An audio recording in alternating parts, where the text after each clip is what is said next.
Otep à tous, bien-aimés frères et sœurs, le coup d'État en France.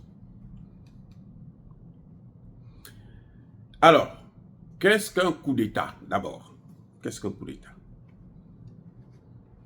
C'est la prise de pouvoir par une méthode qui n'est pas prévue par la constitution du pays. C'est la conservation du pouvoir par des méthodes qui ne sont pas très catholiques. C'est pour ça qu'il y a deux types de coups d'État.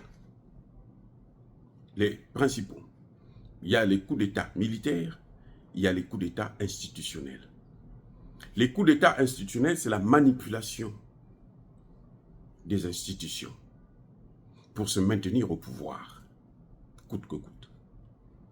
On n'est plus aimé par son peuple, on est vomi par son peuple, mais on se maintient quand même au pouvoir.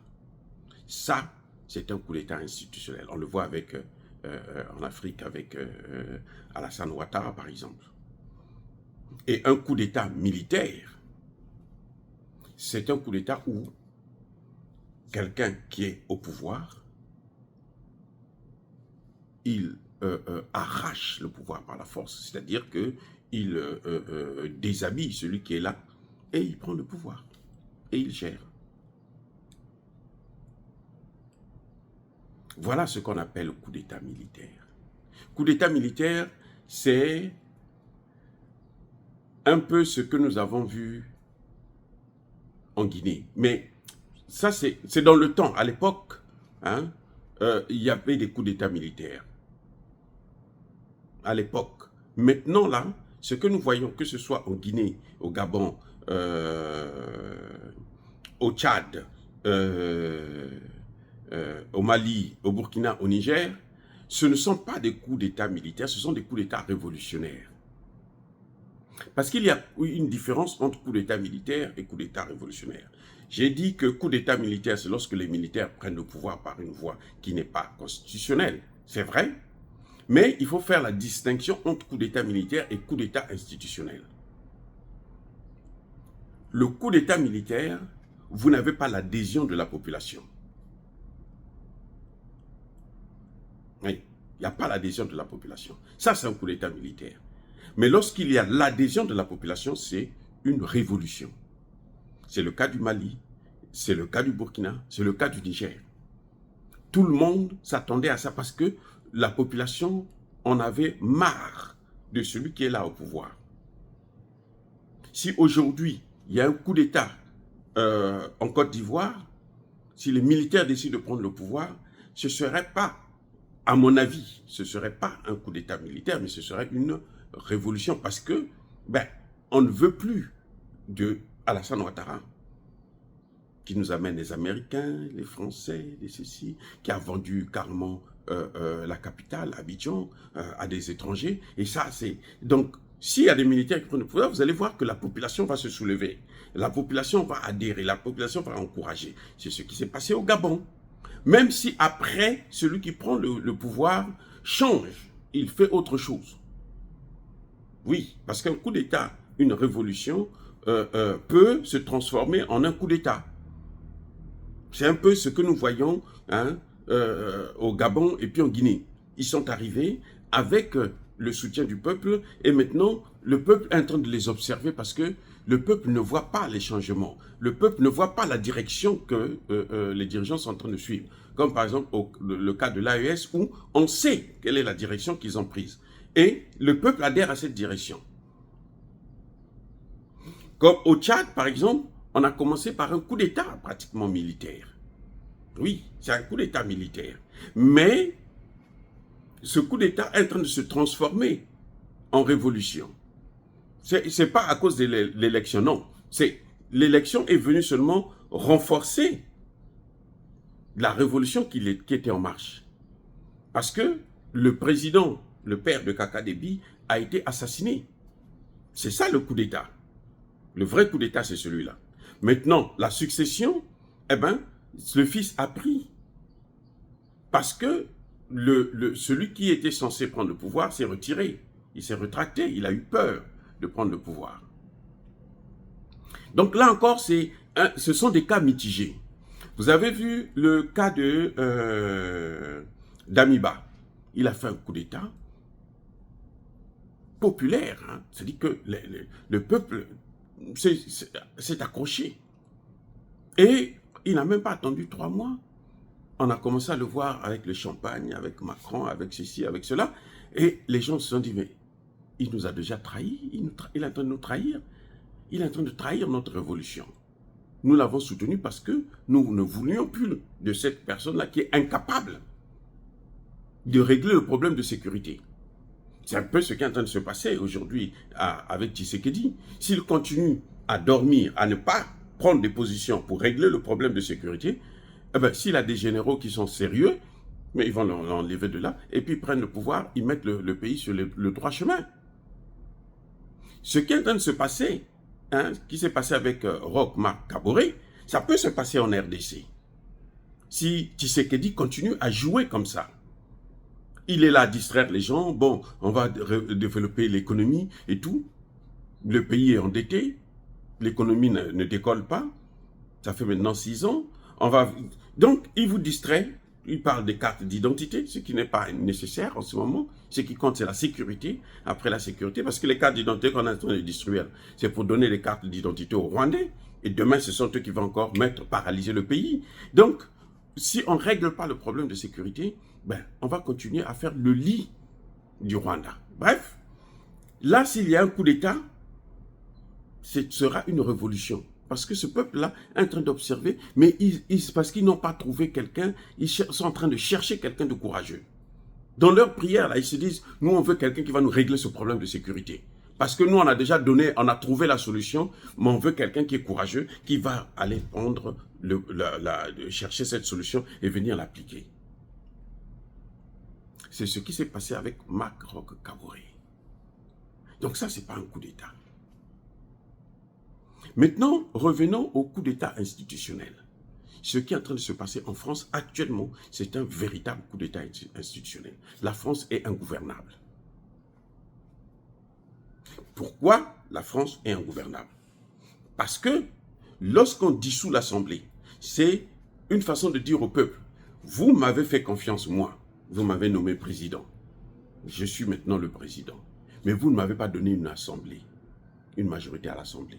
Donc je ne peux pas avoir un Premier ministre et mettre en pratique ma politique à moi. Vous voyez là où on se situe. C'est comme ça que c'est ça, en fait. C'est comme ça qu'on interprète le cas de la France. Vous m'avez élu, oui, je suis élu. Mais vous ne m'avez pas donné l'Assemblée. Donc je dissous cette Assemblée qui est issue des précédentes élections, avant cette nouvelle élection que j'ai reçue.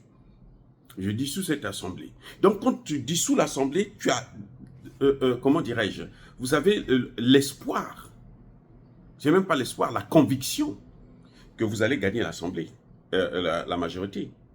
Parce que si vous ne le gagnez pas, en principe, Emmanuel Macron aurait pu démissionner. Les amis, là nous sommes dans un coup d'État typique. Hein? Ce qu'on appelle le coup d'État institutionnel. C'est pas comme ce que Ouattara a fait. Ça c'est le médiocre. Mais celui-là, c'est un coup d'État institutionnel, mais avec finesse.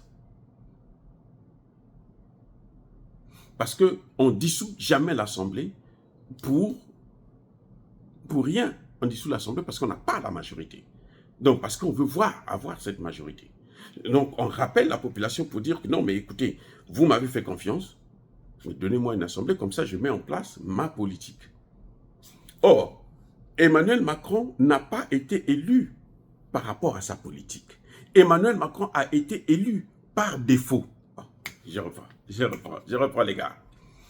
Emmanuel Macron n'a pas été élu à cause de sa politique. Parce qu'il a présenté un bon projet. Non. Emmanuel Macron a été élu par défaut.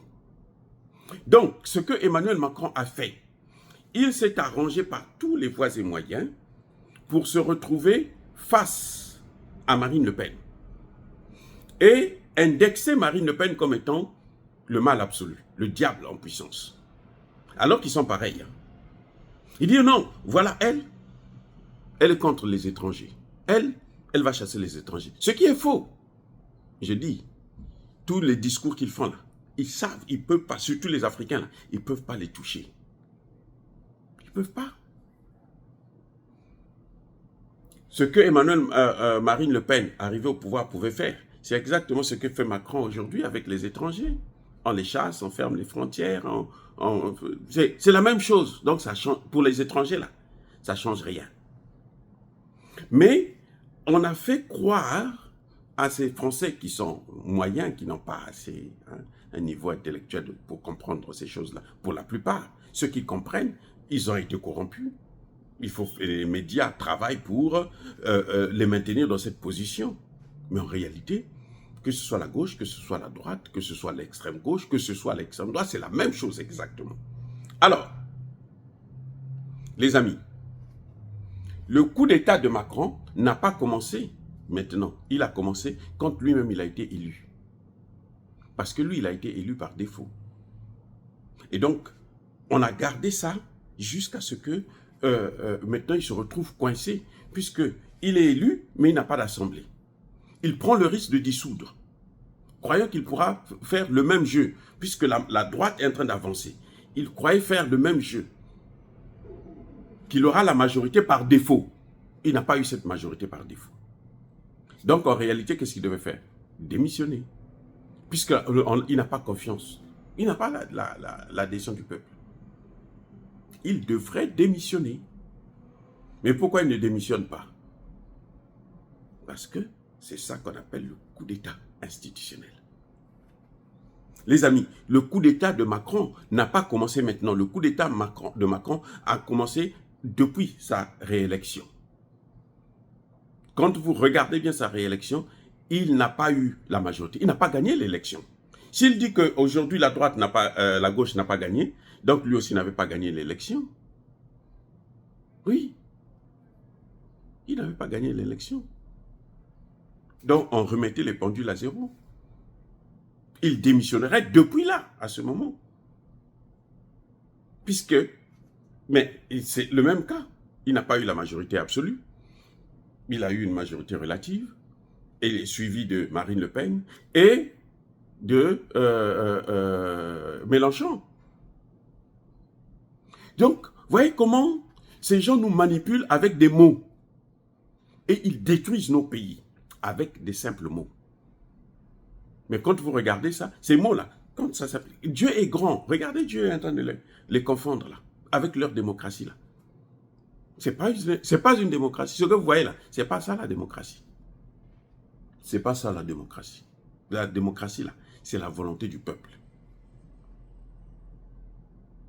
Dès le premier tour, Emmanuel Macron n'avait pas gagné l'élection, il serait déjà écarté.